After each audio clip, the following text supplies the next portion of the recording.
महानगर मुरादाबाद में विगत 23 वर्षों से इस्कॉन प्रचार समिति मुरादाबाद के तत्वाधान में 7 दिवस के श्रीमद् भागवत कथा का आयोजन लगातार किया जाता आ रहा है, जो कि सिविल लाइन पीली कोठी स्थित रानी प्रीतम स्कूल के पास इस 24वें वर्ष भी जारी रहा। प्रत्येक वर्ष धर्म नगरी धर्म क्षेत्र कुरुक्षेत्र से पधारे इस्कॉन अध्यक्ष श्रीमान साक्षी गोपाल दास जी के मुखारविंद से श्रीमद् भागवत कथा की अमृत रूपे वर्ष का गुणगान कर महानगर के समस्त धर्म प्रेमियों को कृतार्थ किया जाता आ रहा है, जो कि इस वर्ष भी जारी रहा। आज श्रीमद् भागवत कथा के तीसरे दिवस श्रीमान साक्षी गोपाल दास जी महाराज द्वारा भगवान श्री कृष्ण की अनेक लीलाओं का वर्णन करते हुए श्रीमद् भागवत कथा से मानव जीवन पर होने वाले प्रभाव के बारे में विस्तार पूर्वक बताया गया। कथा के माध्यम से बताया गया कि आज का मनुष्य धर्म की ओर से विमुख होता जा रहा है। अगर महानगर मुरादाबाद में धार्मिक संस्थाएं न हो तो वे प्रभु की ओर बिल्कुल भी ध्यान न दे। ये तो संस्थाएं हैं जो कि प्राणी को धर्म से जोड़े रखती हैं। इस तरह के आयोजन महानगर में लगातार होते रहने चाहिए। साथ ही वर्णन किया गया कि धर्म क्षेत्र कुरुक्षेत्र में जहां पर भगवान श्री कृष्ण जी महाराज द्वारा अर्जुन को महाभारत काल के समय गीता का उपदेश दिया गया था, उसी स्थान पर श्रीमान साक्षी गोपाल दास जी महाराज द्वारा एक भव्य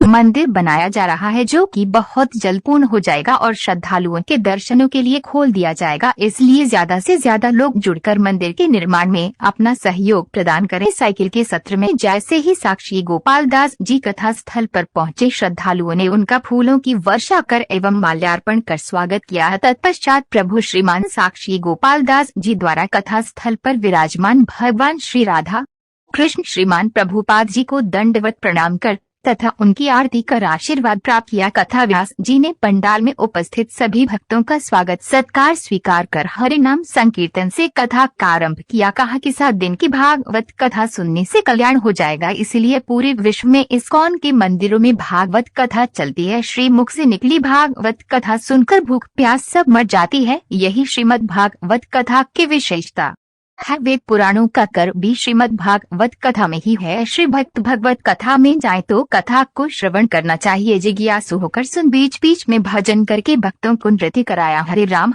राम राम हरे हरे कृष्णा कृष्णा कृष्णा हरे हरे। महाराज जी द्वारा महाराज अम्बरीश का राजा सूर्यवंशी प्रहलाद भोले शंकर यमराज आदि की कथा का भी वर्णन कर उपस्थित श्रद्धालुओं को कृतार्थ किया गया। कथा व्यास जी ने कहा, कलयुग में सबसे सर्वोत्तम यज्ञ है हरि नाम संकीर्तन। मनुष्य योनि में आकर मनुष्य को ये करना चाहिए। भगवान को प्रसन्न करने के लिए बुद्धिमान हरि नाम संकीर्तन करते हैं। गोविंद हरे गोविंद मेरो है, गोपाल मेरो है आदि अनेक बंजारों को प्रस्तुत कर उपस्थित श्रद्धालुओं को भगवान की भक्ति में लीन रहकर घूमने के लिए विवश कर दिया। भागवत का नाम बड़ा शक्तिशाली है। कलयुग में हरि के नाम का जो भी ये करेगा वह सफल ही कहलाएगा, कोई साधन काम नहीं आएगा। इसलिए प्राणी को चाहिए कि वे नित्य हरि नाम का कीर्तन उनका जाप अवश्य करें, क्योंकि पता नहीं कि पाल क्या हो जाए। जो भी आप जीवन जी रहे हैं इसे खुशी जिए। आज के भंडारे में अभय गुप्ता प्रभा ज्वेलर्स का रहा। कथा के आनंद उत्सव में सौभाग्यशाली परिवार मनोज आहूजा राजमहल वालों का रहा, तो वहीं कथा स्थल पर पहुँच रहे श्रद्धालुओं की चरण पादुका सेवा देने के लिए श्री महाशक्ति मंदिर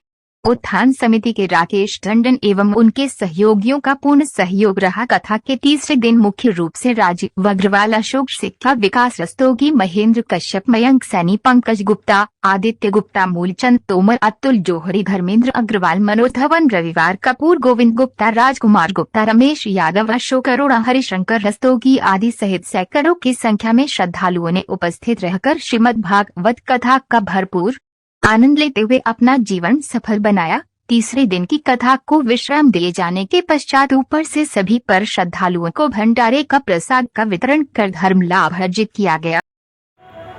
और अर्जुन, ये जो प्रकृति का जो रजोगुण है ना, महासनो, ये बहुत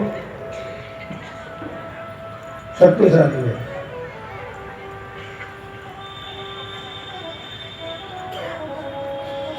ये बड़े बड़े पाप करा डालता है। और ये जान लो कि ये जो प्रकृति का रजोगुण है ना, ये हमारी आत्मा का सबसे बड़ा शत्रु है। क्या है? बोलो जी, ये हमारी आत्मा का बहुत बड़ा शत्रु है। जब तक व्यक्ति रजोगुण के अधीन रहेगा, ध्यान दीजिएगा, तब तक उसके हृदय में विषय भोग की इच्छा प्रबल रहेगी, और जब तक उसके हृदय में विषय भोग की इच्छा प्रबल रहेगी, उसकी पूर्ति करने के लिए उसको दोबारा दोबारा इस संसार में अनेक योनियों में भटकना